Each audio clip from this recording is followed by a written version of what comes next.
This is an open letter to my friends regarding monarchies and why I believe that monarchies should be avoided in any shape or form for all nationalities, whether it be the fucking British monarchy, or the Iranian monarchy, or any other nation's monarchy. Should be avoided and should be dissolved and should be prohibited in all cases. And this is the reason. To put it very simply, topic like at the beginning, monarchies lead to racism. Racism leads to exceptionalism. Exceptionalism leads to offensive colonial wars.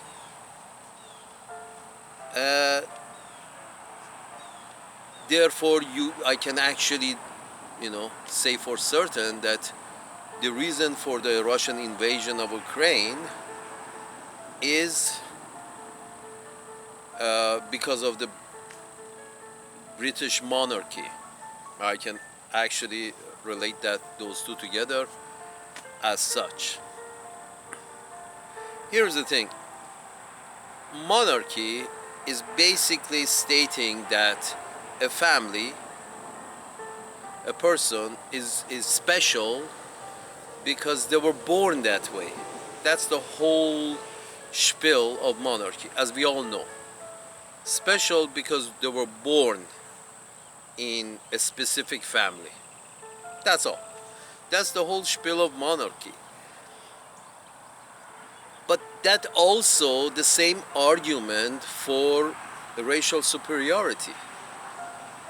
That one race is special because, its members are born into that race. It's the same thing.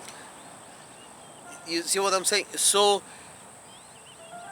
having a monarch, look at the fucking British. Having a monarch, how do you wonder why the common British man or woman who has, who's only paying for the monarchy, never benefits from the monarchy, only pays by, sweat, blood, and tears.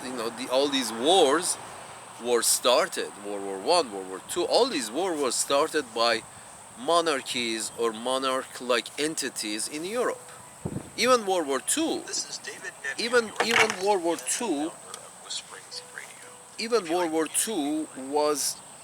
Even World War Two was. Even Hitler. It took a monarch-like stature in Germany. Nobody could say anything over his word. The whole idea of monarchy and monarch-like stature is the problem. The British. What happened to the British? Why the common man, common British woman or common British man adores monarchy, although they've been paying through the nose for the monarchy. Just a footnote here, if you research the British monarchy, you find out that they actually are Germans. This Queen Elizabeth and Charles and their father and their mother, they're all connected to the monarchs of Germany. So they all had German last name until World War II. Or one of these, World War One. Anyway, they had German last names. The current fucking British monarch had a German last name until World War One or Two. That it really looked bad that they changed it to Windsor, and it's sort of like it was something really German sounding. So they changed it to Windsor. No, and there was other royalty in the British establishment that also, had German last names, that they also had to change to something British.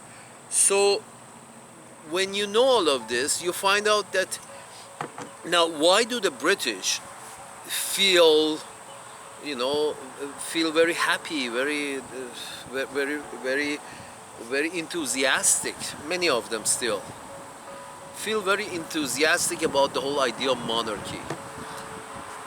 For the simple reason that the British, if I if I know, if I believe that we have a special person or a special family within our group, that's our monarch, I feel a little special. You see what I'm saying? If we have this special person that uh, we, we, we hold in such high regards, and that's what actually they do. They hold this one person in such high regards. The whole point of holding the British monarchy, the British holding the British monarchy in such a high regards, the whole point of it is then they can look down their nose to other races and other nations and other cultures. You see what I'm saying? Sort of like, we are British, we have this special person, the monarch, this monarch family, and we are special because we got these special people. They're so high up, and since we are so close to these people who are so high up, so we are certainly going to be higher than the rest of you motherfuckers, the Indians and the Kenyans and the Americans and the French and the Belgians, all total, everybody else, sort of like, because of our close proximity to such a, you know, special person, we hold them with such high regards, and because we are with our close proximity to this highly regarded person, then sort of like we feel special. We are special. We are a better race. We are a higher race. Racial superiority comes from there. It's like monarchy is the spark. The whole, you know, the center mass, if you will, the central mass that is holding up racial superiority is monarchies, and monarch-like beliefs. When I say monarch-like beliefs or monarch-like ideas, what I'm referring to is that, for example, many in neocons, including, you know, Mr. Pompeo, the ex-U.S. Secretary of State and probably the future candidate for presidency of United States, he emphasizes, and many of his kin, many of his people emphasize that American exceptionalism. American exceptionalism is very closely related to this whole idea of racial superiority, this whole idea of the monarch system in which we are special, we are exceptional, we are special. That's why so many Americans like to, you know, be associated with the British, sort of like adore the British and look up to the British, and so are so intrigued by the British accent and this whole monarchy thing, because the Americans feel special. The Americans have been, you know, indoctrinated. It's not, Americans are very nice people, but the politicians, for their own benefit, keep indoctrinating the people that you're special, we are special, we're all special, and we have the right to go and teach lessons here and there and the other where. So, and it all is held up by the mast of monarchy. The monarchy states that somebody is born in just for the fact of being born in this family of British blah blah blah, British monarchy, that's what makes that person special. Isn't that the same idea that the whole exceptionalism of the American sounds like? It's when they say just the fact that a person is born in the United States, or it makes it a United States citizen, that makes that person special. You know, that's a, you know, great achievement that makes it special. It's sort of like, well, it was the luck of the draw. was born here because, got lucky. It was luck of the draw. He could have as well been born in, Chad. uh, so how is it being born somewhere makes you special? Or is it on the same basis that you say being born in one race makes you special? Is it on the same basis that being born in one family, the family of monarchs, makes you special? It's all works on the same platform, on the same understanding that just being born somewhere in a family or in a particular tribe or within a certain arbitrary geographical lines on a map, that makes you special. Being born within certain arbitrary drawn geographical lines on the map makes you special. So an American is special, but a Mexican is not special, or a Canadian is less special. You see where I'm going with this? It's so, and then you follow this through, and you find out that the whole idea of the neocons and the whole idea of the military-industrial complex, embodying the idea that we have to lead. Well, there is a fine line between lead and rule. Lead, rule. I'm sure the British, when they were doing their colonial business, they didn't actually come out and tell their public we have to rule. They probably told something along the same lines to their public, that we have to lead. We have to go invade India and lead them. We have to go invade Africa and lead them. So it is what it is. It's along the same lines. So once you accept that monarchy is okay, monarchy is acceptable, being born in a certain family gives you special privileges and special rights, then there is a short run, skip and hop to invading other countries based on the fact that you want to lead them. And special people in the monarch's family, then we are close to this monarchy, so that makes us very special as compared to the rest of the population of planet Earth. So therefore we are special, we are a higher race, so we have to lead them. So we are, as Mr. Pompeo said, we are exceptional. And then these exceptional people meet those exceptional people across the Atlantic, and all the exceptional people gather in NATO, and they feel very superior and very exceptional, and most of them have some kind of monarchy still. The Danish and the Belgians and the Norwegians and the Swedish, they all still have some kind of monarchies, although very, subliminal, very, very, very, the most extravagant still is the fucking British. But they all, these NATO countries, they still under the table have some kind of a very quiet monarchic system. And the idea is that they're all forming the NATO, and they all have the idea we are exceptional, we are higher life forms on this planet, and we have the duty to invade the shitholes all over the planet and lead them, rule them, whatever. So this leads to all kinds of colonial wars that for the past 1,000 years, Europeans and North Americans have been forcing down the throats of Africa and Asia and South America. And they literally eliminated all the Native Americans from the whole of North America and South America and Central America. They eliminated 90% of the indigenous population. But my point is this, that how is this connected to Ukraine?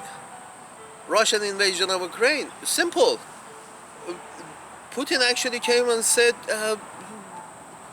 we don't accept this idea of exceptionalism, and you're exceptional and he's exceptional and she's exceptional. Oh, we are Russian, we feel pretty exceptional ourselves. You see, folks, once you open that can of worm,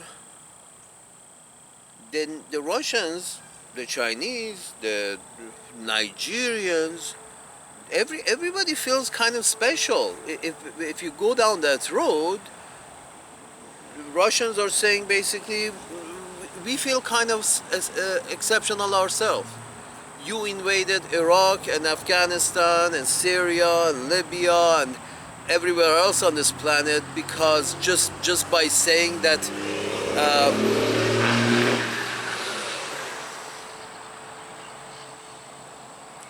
NATO invaded all these countries in Africa and Asia and West Asia and East Asia and South Asia and Africa.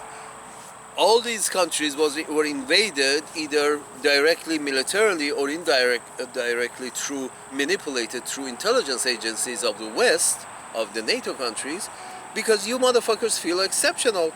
Well, the Russians are saying that, yeah, you motherfuckers feel exceptional. We feel pretty exceptional ourselves. We feel that, invading Ukraine is a way to satisfy our security needs. What's wrong with that? We feel very exceptional. We feel very special. So when are you going to tell them that no, you're not special? We are special. You're not special.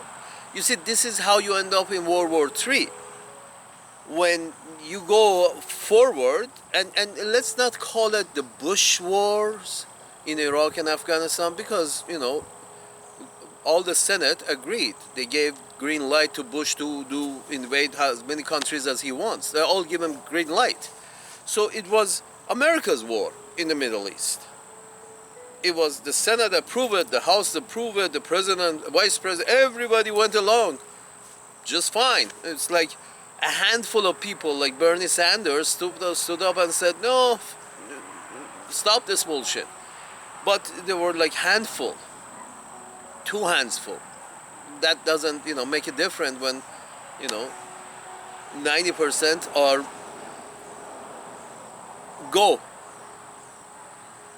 okay, are in line with this idea of exceptionalism. We can do what we want to do to secure our interest on the other side of the planet because we are exceptional, we are a superior race, we are connected to the monarchies of Europe, we are pink skins.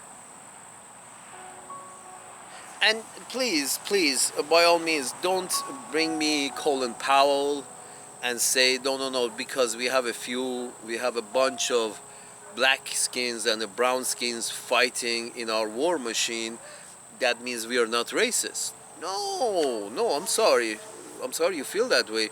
But I mean, the British, as a very long-lasting colonial power, they didn't mind brown and black people, using brown and black people as cannon fodder in their armies and navies and whatever. I mean, they groomed, let's put it this way, they went so far as they groomed a special military unit out of the fucking Nepalese. There's like Nepal, as it is right now, Nepal has a population of about like 3-4 million. 5 million, whatever. Nepal is this country the size of Rhode Island in South Asia and in the Himalayas. And they groomed a special military unit called the Gurkha to fight for them, for the British pink skin. They groom a special military unit from the fucking Nepalese. They give it a name, they give it a badge, they give it probably a couple of medals. They don't mind any of that. That doesn't mean they're not racist. That means they don't mind spilling other people's blood in order to achieve their means. Allowing the black people and the brown people and the gay people and the women and everybody else to fight to reach your goals in the army, to reach your goals. That doesn't mean you're not racist. That means you don't mind spilling everybody's blood to achieve your means. So, but who was issuing the orders? But who was issuing the orders who was to achieve their objective to their benefit was the British Crown and the British banking system and the British establishment. That's who are the beneficiaries of all the colonial wars. Exactly the same way it is with Uncle Sam's managers. I love Uncle Sam, but Uncle Sam's managers in Wall Street are the biggest beneficiaries of the colonial wars that unfortunately Uncle Sam's managers have taken part in. Conquering old colonies, old British colonies all over the planet, or old French colonies all over the planet, or conquering old Spanish colonies all over the planet. Reconquering. I mean, Philippines was conquered by the Spanish, then the Uncle Sam's managers conquered them again. Iraqis were conquered by the British, then Uncle Sam's managers reconquered them again. Afghanistan was first conquered by the British pink skin, then Uncle Sam's managers through NATO reconquered them again. This shit keeps happening. It's the same thing. It's the same thing. And it's all based on monarchy. Monarchy is the central mass of making people around it, underneath this mass, feel special, feel better than the rest. Hold their chin up, hold their nose up, because, they are down the street from a fucking monarch. Monarch who, as we have noticed, are either, right now as we speak, Charles is crazy and his brother is a pedophile. Their mother was, crazy. They had one sane person in between them, Diana, and they killed her because she was, giving it up to the Arabs and making the crown look bad.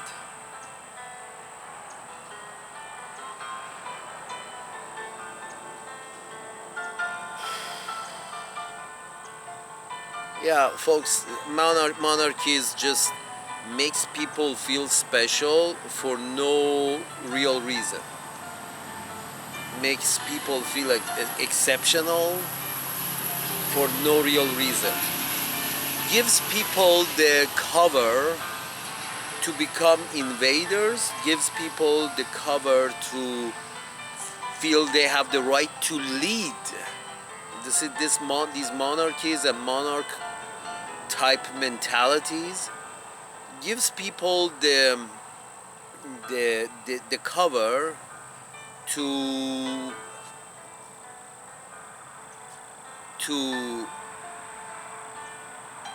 state that they should be the ones to lead because they are somehow connected better than everybody else, connected to the monarchy, or they're exceptional. This whole idea it's just the reason for most of the suffering on this planet. That people feel they should be the one to lead.